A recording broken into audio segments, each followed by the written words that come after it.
सुख सागर अध्याय 8 स्कंद 6। भगवान विष्णु का अवतार धारण कर नरसिंह बनकर हिरण्यकश्यप का अंत करना।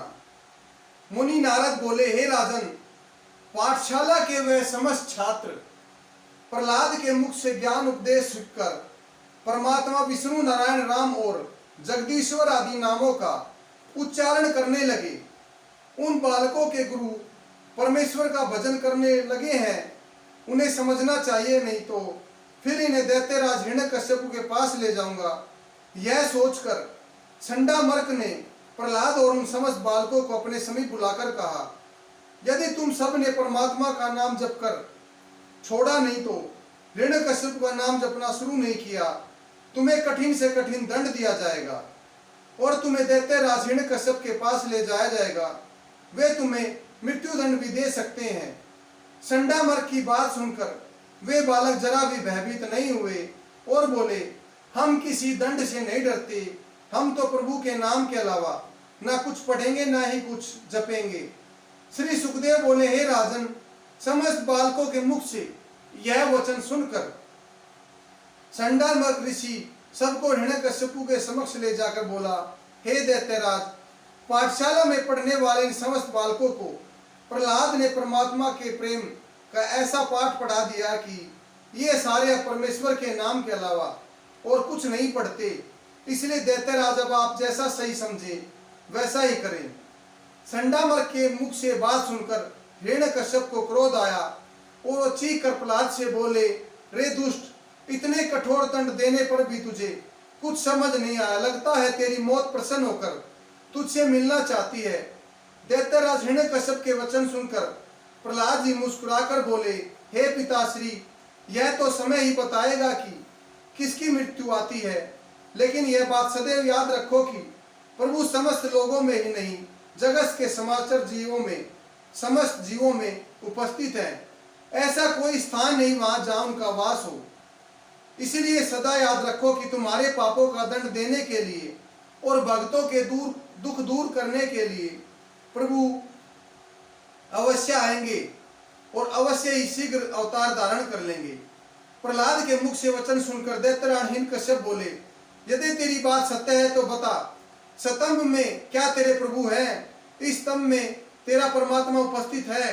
प्रहलाद ने मन ही मन परमेश्वर का दान करके कहा, हाँ, वे स्तंभ में उपस्थित है।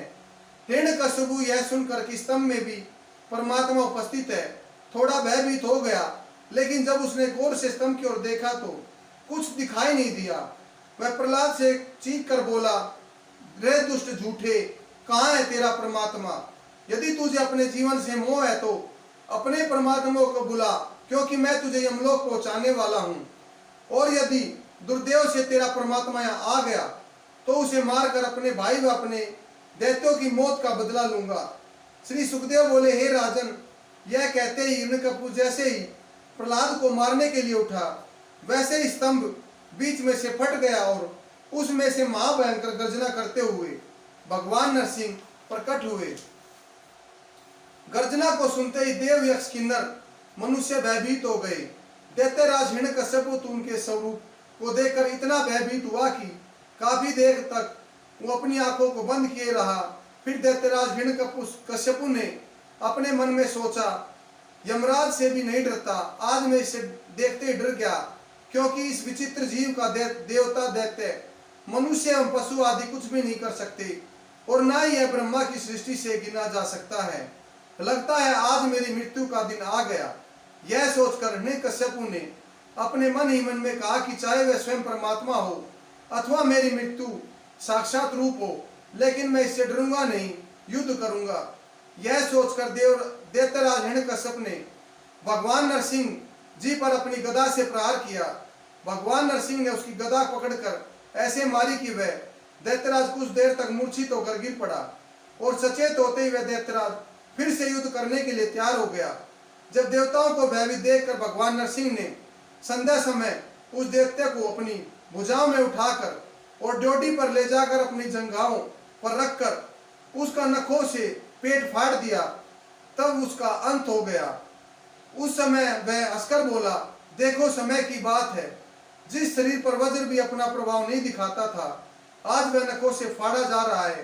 हे राजन, जब भगवान नरसिंह ने हिरण्यकश्यप को मार दिया तो उस समय उनके क्रोधित स्वरूप को देखकर समस्त प्राणी भयभीत हो गए। ब्रह्मा आदि देवता उनके क्रोध को शांत करने का उपाय सोचने लगे। फिर सबसे पहले ब्रह्मा जी ने इंद्र, महेश तथा लक्ष्मी जी ने उनकी स्तुति की और कहा, हे प्रभु, दुष्ट के मारे जाने पर अब क्रोध शांत करिए, क्योंकि आपके जरा से क्रोध करने पर यह संसार खत्म हो जाता है।